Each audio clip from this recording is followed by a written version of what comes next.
This is an interview with my grandfather, who is a Korean War veteran that served in the Navy. Please introduce yourself. James Cleveland. Well, I went through the Navy as Jim Cleveland, but my official name is James. James, how old were you when you joined the Navy? I was 18 years old. I was still in high school. The Korean War had begun in 1950, and I still had a year to go. But I enlisted in the Navy 6 months before graduation in 1951, with the understanding that they wouldn't take me until graduation was finalized.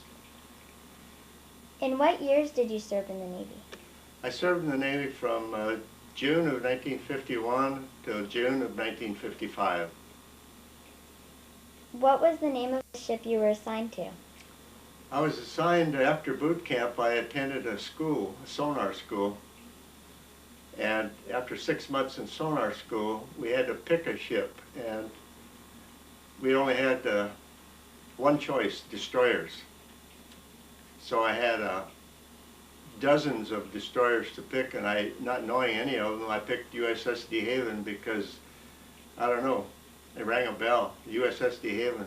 I remember an actress named Gloria De Haven, and maybe that's why I picked it. I'm not sure.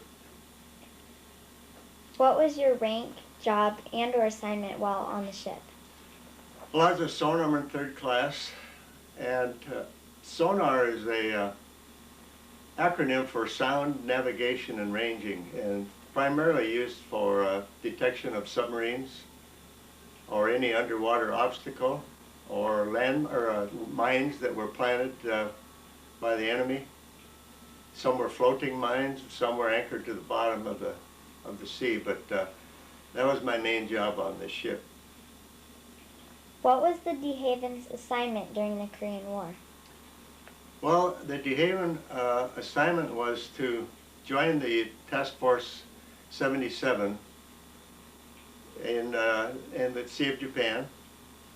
Now I'm going to back up a little bit. This was the second De Haven. The first De Haven was in World War II, and it was torpedoed and cut in half and sank immediately. And I'm not sure how many were saved from that ship. But this ship was built in 1944 in Massachusetts, and in those days, when they built the ship and got it in the water, it had a life expectancy of 30 days, because that's how many destroyers went down during World War II. Luckily, we didn't have that problem in the Korean War, but anyway, we were assigned to the 7th Fleet, so after leaving San Diego, we steamed for 6 days, got to Pearl Harbor, where you have to go through certain inspections and a little rest and recreation. And then another 7 days at sea to get to Japan. And after a few more days of resting there, then you enter the Korean waters and join the 7th Fleet, where there was probably another 55 ships total protecting the east coast of Korea. Did you experience combat on the ship? We did, at times.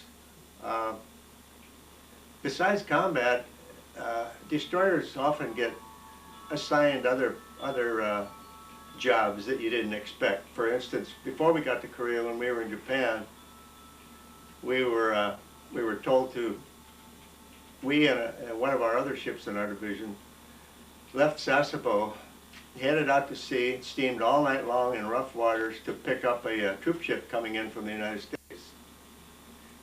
And then after we picked up the troop ship, back into Sasebo after another night of stormy waters.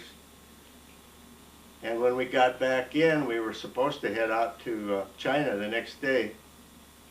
But the ship was so heavily damaged from the sea that we had to stay in dry dock for an extra day and get all welded back into shape again, because part of the ship was flooded and all the stanchions were broken off.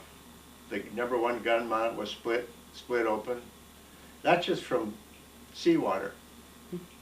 But you have to realize a destroyer spends most of its time underwater just because of the nature of the sea and the design of the ship. Now, what was your first question? What was it? What was the question? Did you experience combat on Oh the ship? yes, we did. Yeah, we spent several cruises in Korea.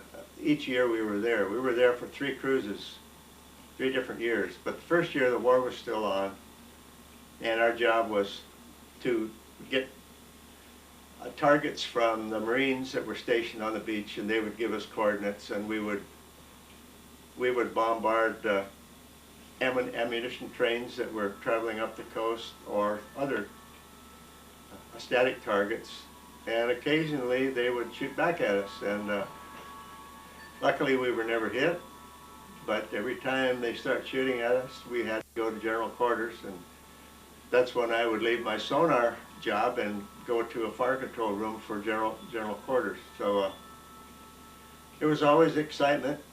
Sometimes we would be on 12 hours on watch and 12 off, depending on the amount of activity that was going on. And there was a week or so we just didn't get any sleep. And but everybody on the ship, you're talking about a ship that's 300 feet long and 40 feet wide, and 300 people on board, and everybody's working, and not too much time for sleep. But there were times when we'd get in close, like in Wonsan, when we got inside the harbor, and that's when they got pretty close with their guns, but luckily we were never hit. But there was an airplane shot down that crashed by our ship, so we sent our rescue party out and picked the pilot up and brought him back and delivered him back to his aircraft carrier a couple days later. Were there any casualties on your ship? No, we'd never had casualties from war. We had some casualties falling down steel ladders, and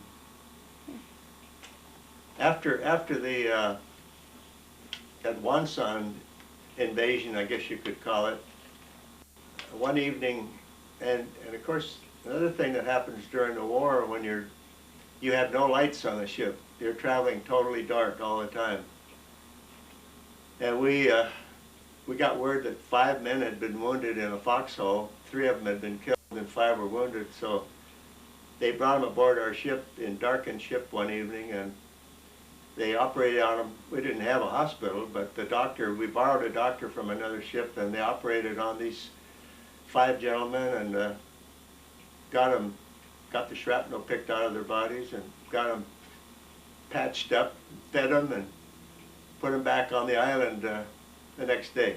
But it was cold, it's winter time, and it's bitter cold in Korea. What was it like living on the ship? Living on the ship was quite different. When you got that many people in a small area, but everybody gets along. There's no what do you call that? No tolerance for fighting. So we all get along. Were you able to keep in touch with your family? Oh yes, of course we didn't have cell phones, or we had ship-to-shore telephones, and once a year we got to call somebody we knew, and we had to do this over and out and all that radio jargon.